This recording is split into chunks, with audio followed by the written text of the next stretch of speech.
What's cracking, boys and girls? Today I'm going to show you a couple of tips and tricks on how to improve your neon and low light portrait game.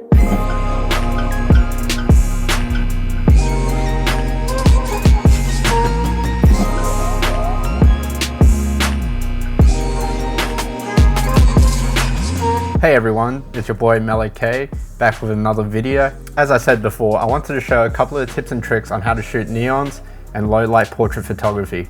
So I used to shoot a lot of streetwear and that street culture, and basically neons is sort of synonymous with that sort of culture and style, and that's where I gained a lot of my experience from. So without further ado, let's get into it. Tip number one. One of the tips is to position your subject next to the neon and shoot side on. That way you can maximize the light emitted from the neon and have a super crisp shot of the face. Tip number two.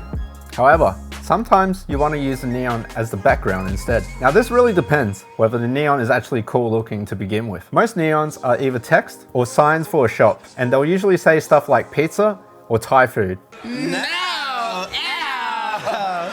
So for example, that night we found a neon that was perfectly symmetrical, and we thought it'd be cool to shoot a side-on profile instead. So I noticed this neon spot is actually pretty cool. It's got some symmetry going on. Now normally people will shoot side-on. We're gonna use the symmetry to our advantage. So what I'm gonna do is I'm gonna get Cal to stand side-on the profile and do a classic Instagram shot. Tip number three. Sometimes you use whatever available light you can get. So for example, we came across this wall with a light beam straight down the middle. And now I thought it'd be cool to position Cal right next to it, as if he was looking through it like a keyhole.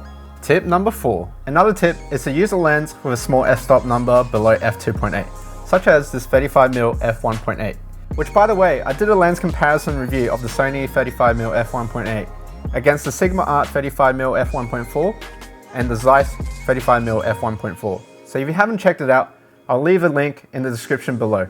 Tip number five. Generally, when we're taking photos of the model next to a neon sign, there's not much going on the other side of the model. That's when we throw in something reflective, such as this prism, which will cost you $5 to $15 on eBay, or simply your smartphone. What you want to do with the prism or the phone is to put it as close as you can to the lens.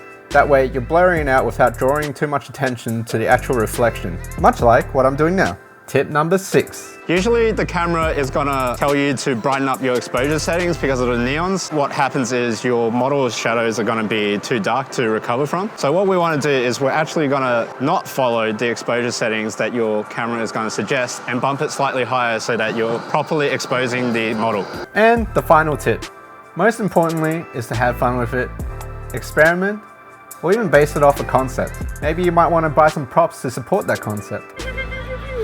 This is going on my BTS. So there you have it. I hope those couple of tips and tricks help you improve your neon and low light portrait game. I will be uploading another video going through how I edited those photos from that night. So stay tuned for that. And before I wrap up, shout out to Cal, aka Saint6.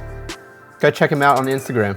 As always, if you liked the video, don't forget to hit the like button. If you want to see more, make sure to hit the subscribe button and turn on notifications by smashing that bell button. And if you're not already following me on Instagram, it is at _mellow.k. That is where I post most of my work. Until next time, peace out and stay mellow. Like maybe I'll just let it drain. Can't take it out. You don't turn it off. Oh, it's just turns on. It's just batteries. What a shit design. We probably went to like 4 or 5 places, right? -1. And 3 of them didn't have neons or like they don't exist anymore. So thoughts about creating YouTube videos? Creating YouTube videos is probably like a really good exercise to, enhance your video skills, give value to the community. All around good thing. All around good thing. I support it. So prim and proper. Tommy's all about his brand. Your camera. What we're gonna do here is